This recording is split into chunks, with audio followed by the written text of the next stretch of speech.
Bonsoir à toutes et à tous, bienvenue dans Libre Ensemble, votre rendez-vous de la laïcité.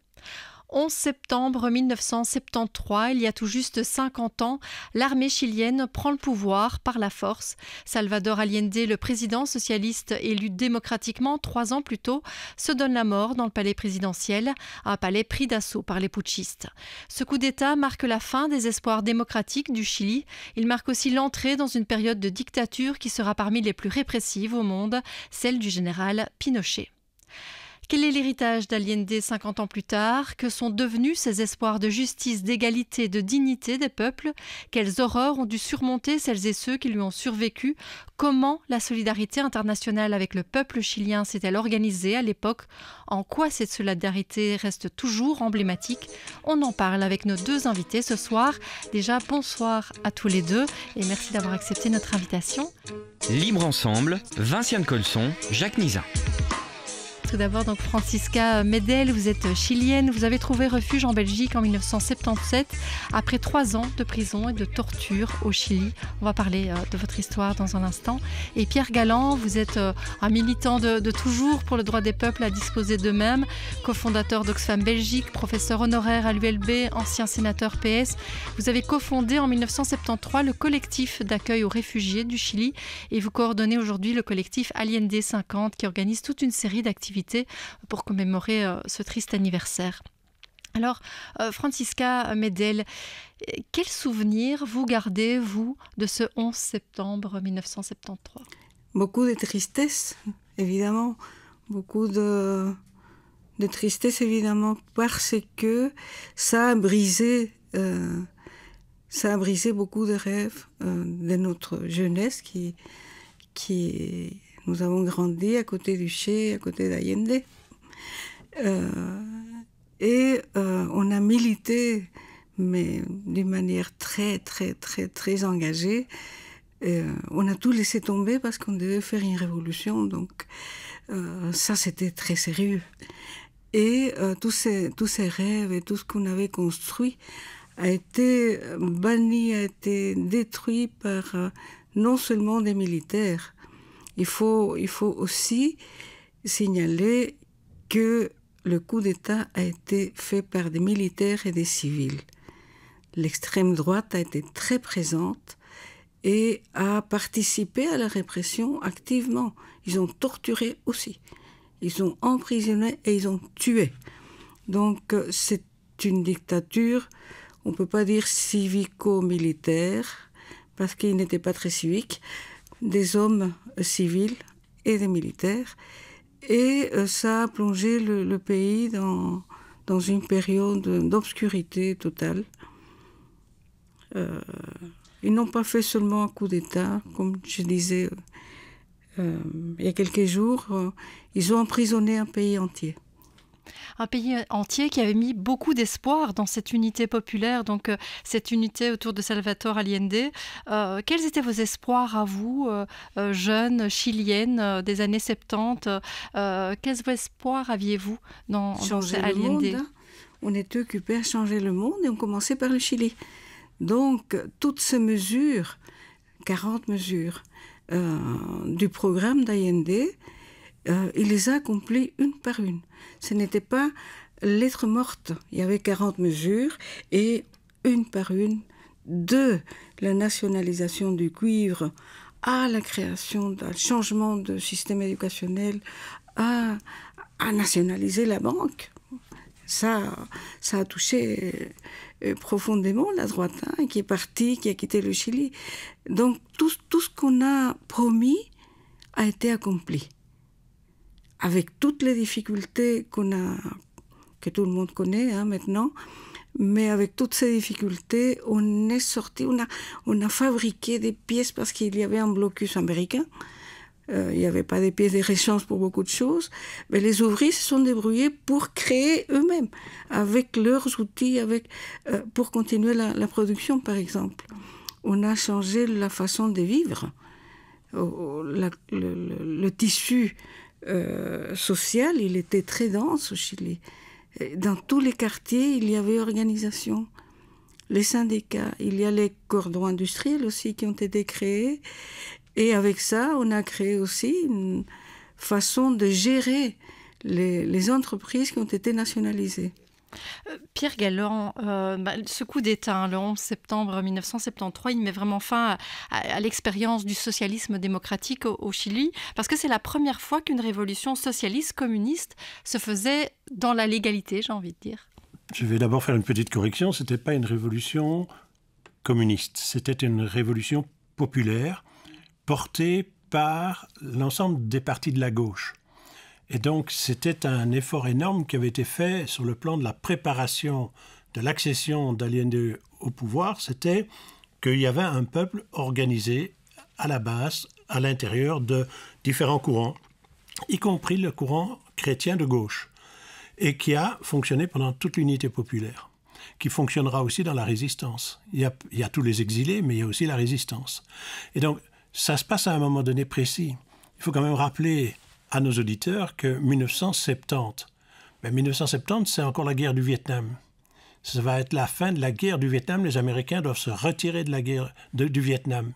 Et ils ont donc une phobie complète contre ce qu'elle a appelé, Francesca a dit, les communistes. On a dit, ce sont des communistes. Allende est un communiste. Non, Allende était un humaniste socialiste qui portait des valeurs et qui exprimait régulièrement ce souci de travailler dans la légalité. Et donc, c'est une révolution dans la légalité.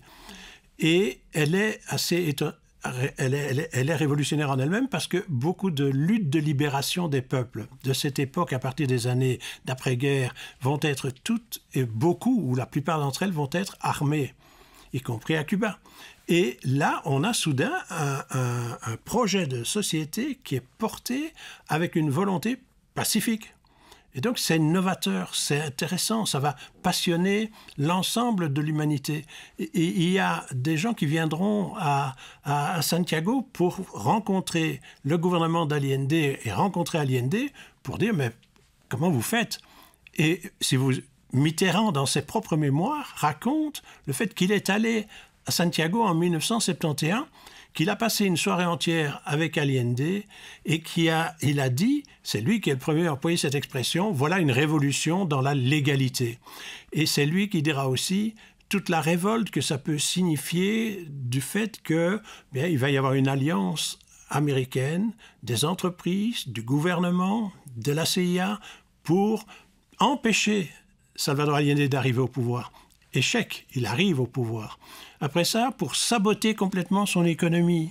Et pourtant, ils réussissent. Et Allende, dans son principe légaliste, consultait le peuple régulièrement. Et il avait annoncé des référendums successifs et il les gagnait. Quand il demande au Parlement s'il peut nationaliser le cuivre, il a l'unanimité du Parlement. Même la droite vote avec lui. Donc, il a un souci permanent de cette légalité.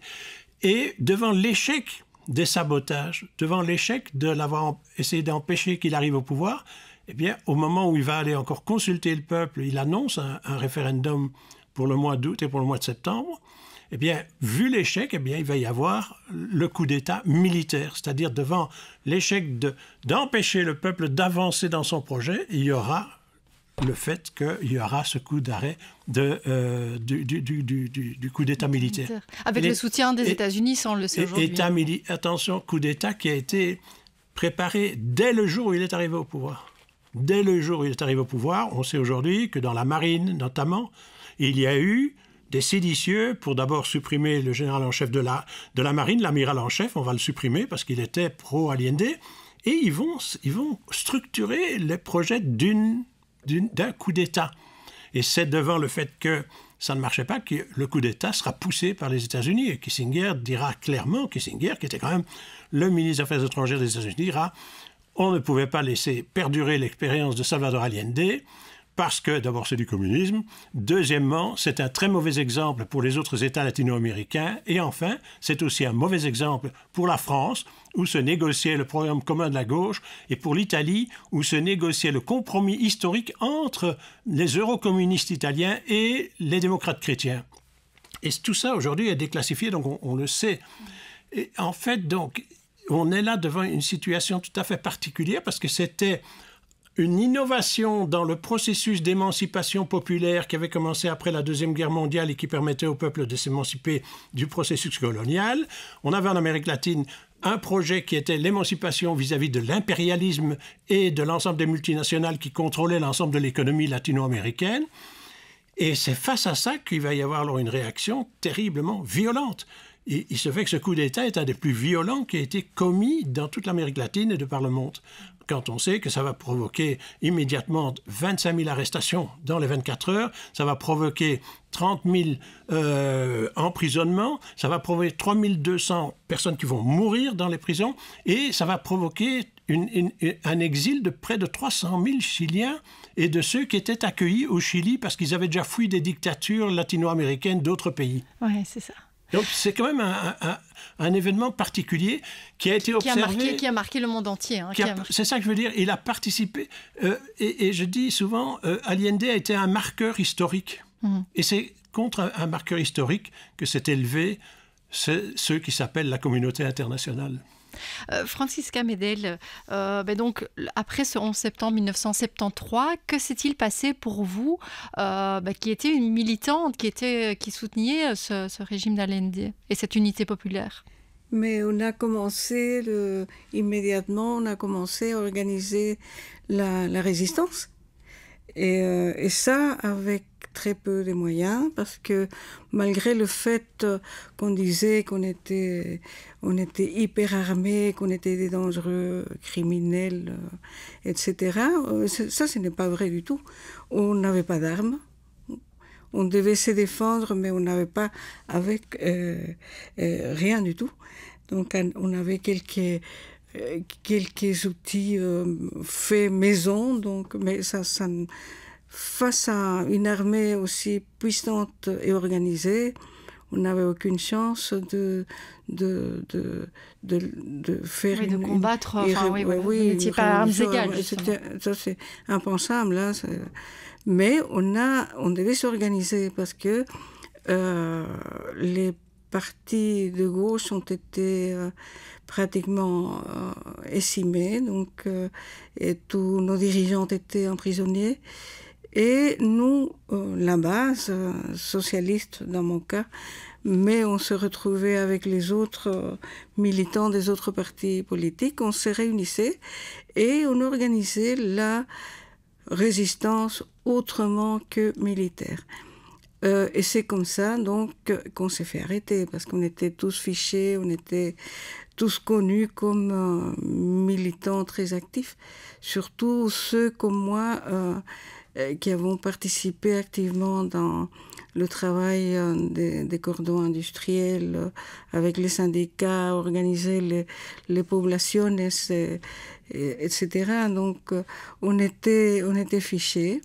On a été arrêtés. Oui, et donc vous avez passé 3 ans en prison. Alors, oui, pas seulement en prison, c'est une prison où vous avez été torturé, vous avez vu beaucoup de torture. Oui, donc d'abord, c'était des périodes de torture et des périodes où on nous lâchait un peu parce que autrement on nous tuait. Donc on devait rester en vie au cas où on aurait pu leur donner des renseignements. C'est pour ça qu'on a développé des systèmes de protection entre nous. On s'est exercé à oublier les noms. On ne les connaît pas. On nous pose une question et jusqu'à maintenant, si tu demandes à un ancien prisonnier politique, tu vas voir quelles sont les difficultés qu'on a de retenir un nom parce qu'on avait décidé d'oublier. Et ça, c'était pour protéger donc, nos camarades qui étaient dehors.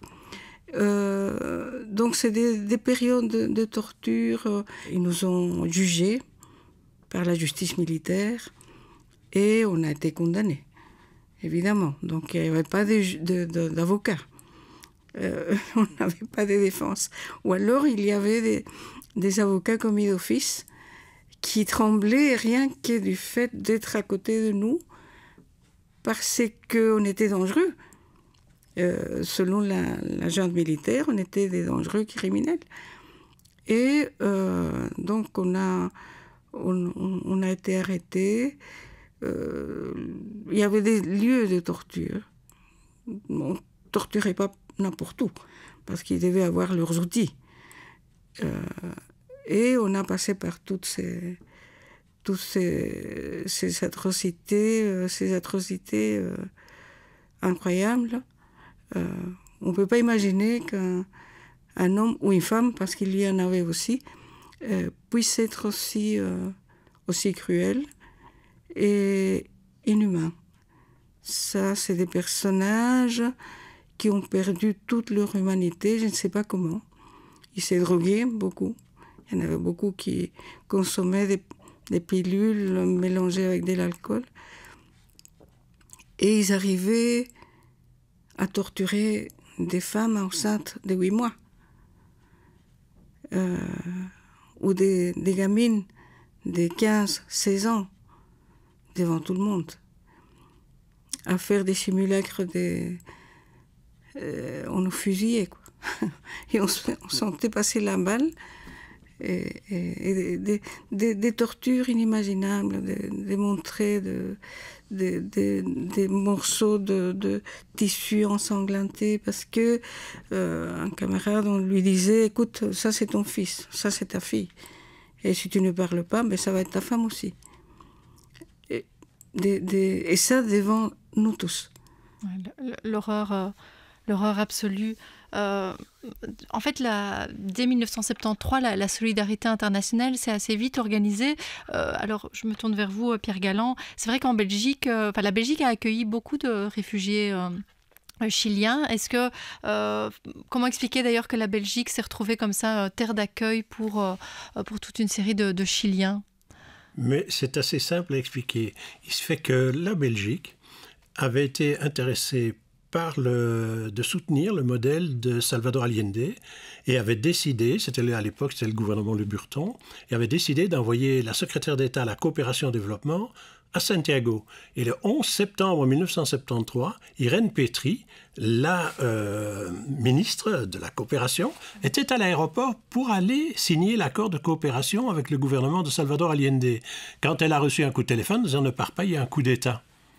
Et donc, ça veut dire qu'en Belgique, il y avait une attention permanente, puisqu'il y avait eu un choix de soutenir ce gouvernement en Amérique latine, à l'époque où il y avait plein de dictatures militaires déjà autour du Chili.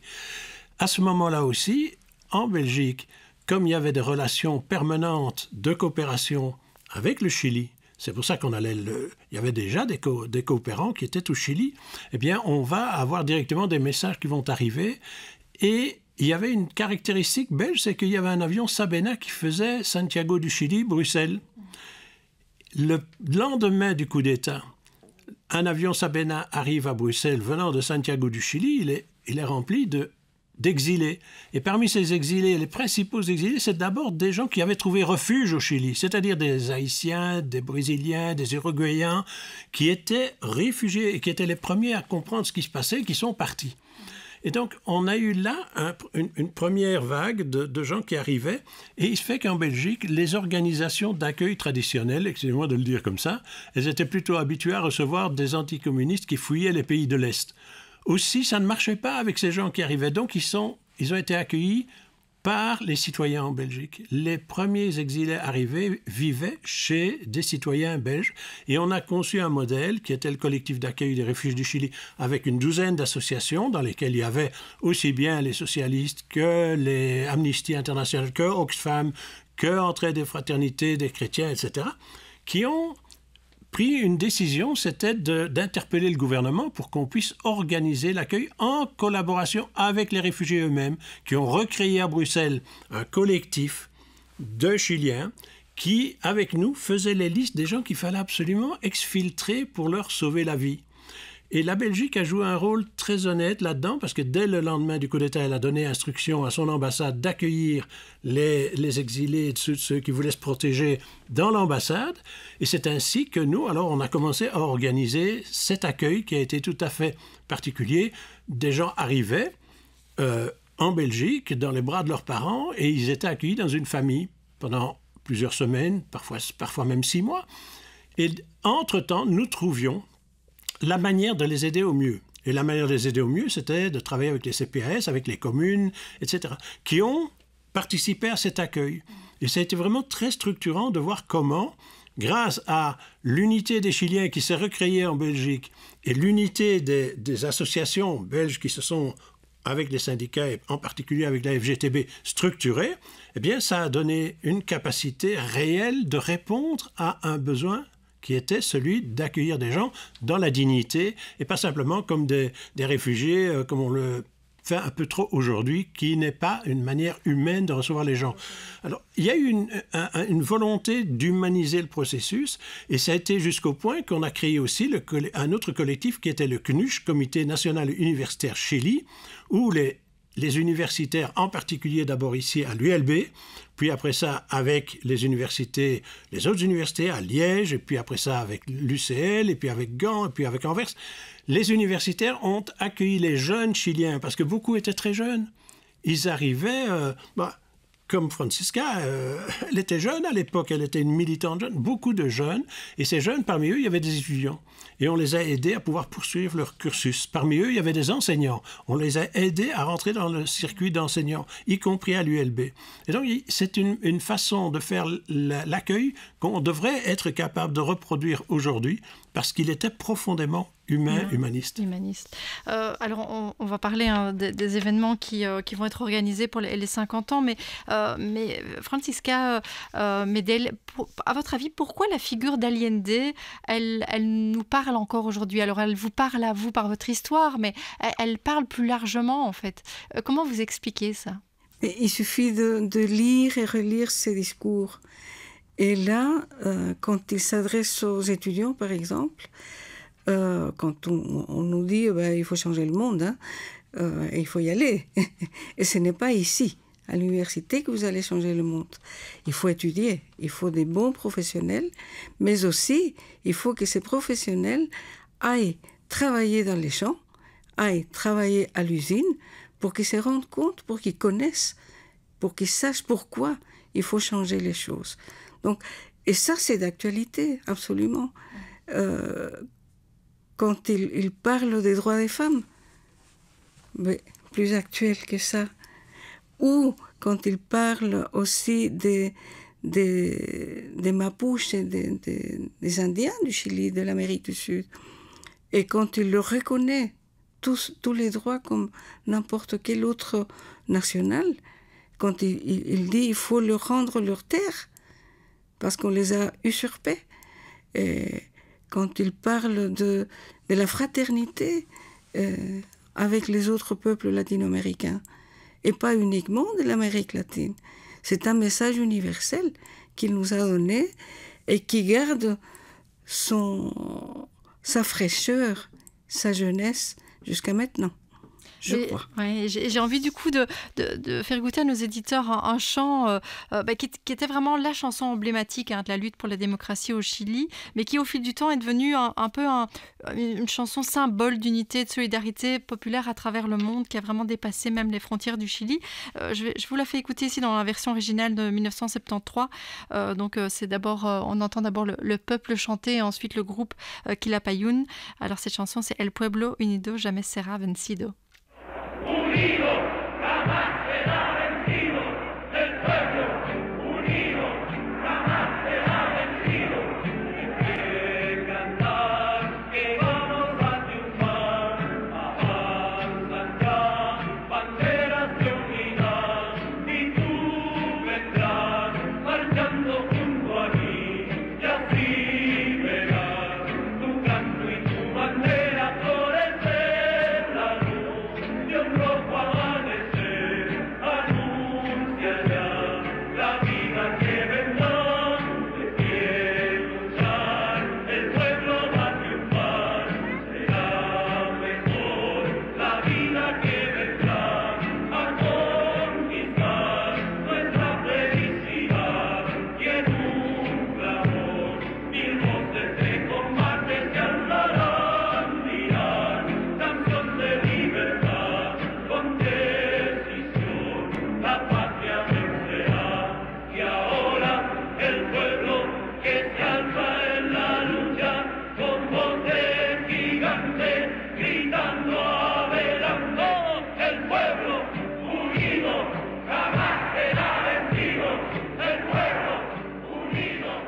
chant, il représente quoi pour vous? Alors pour vous, Francisca, et pour vous, Pierre Galland? Pour moi, beaucoup d'émotions parce que je l'ai chanté, je ne sais pas combien de millions de fois.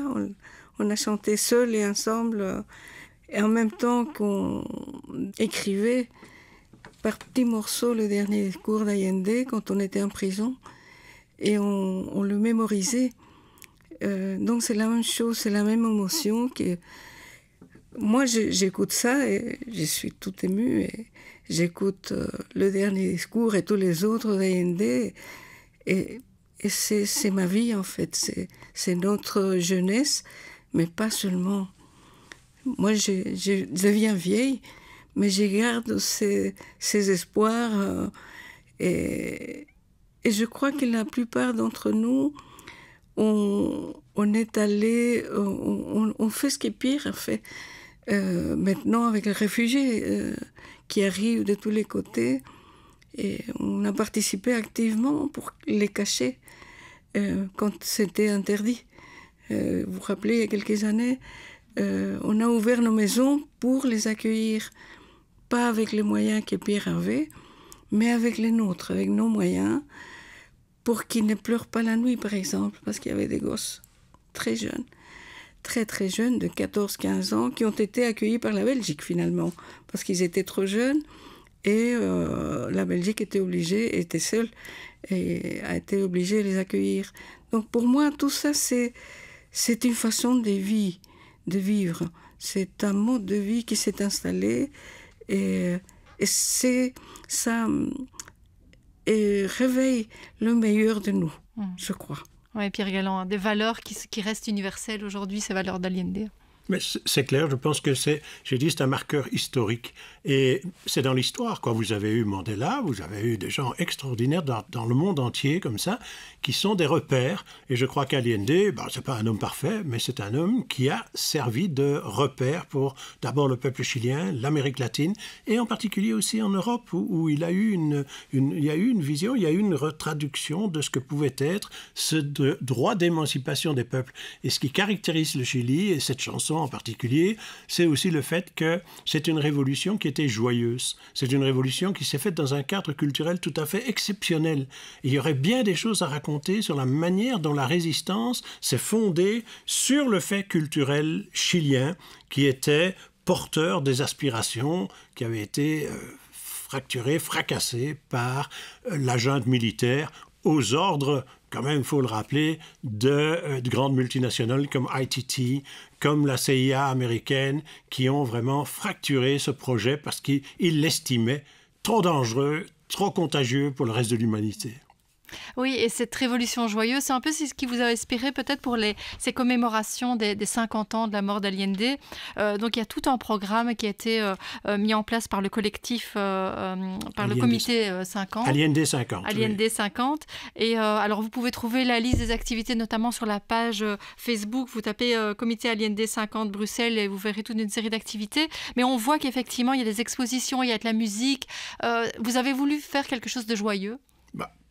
On a voulu surtout faire hommage, c'est traduire ce qu'était cette espérance d'un peuple à un moment donné, de dire ce n'est pas... Et c'est très intéressant de voir que les jeunes Chiliens, quand ils ont fait leur révolution il y a 2 ans, ils ont dit...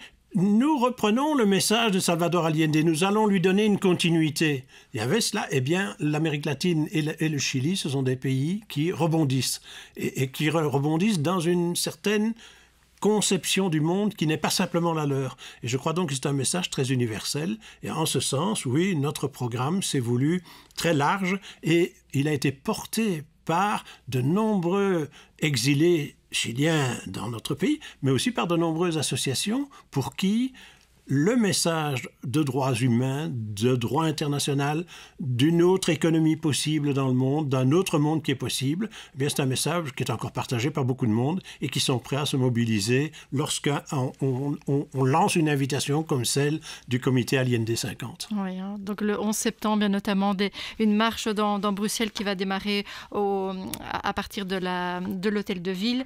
Et puis, il y a aussi des activités à l'ULB et puis toute une série d'autres activités. On vous invite vraiment vraiment à aller voir la page Facebook, donc AliND 50 Bruxelles. Merci beaucoup à tous les deux de nous avoir rappelé ce moment historique, mais on l'a vu, qui est encore vraiment bien ancré dans la réalité d'aujourd'hui. Merci Francisca Medel, merci Pierre Galland. Une belle soirée à tous.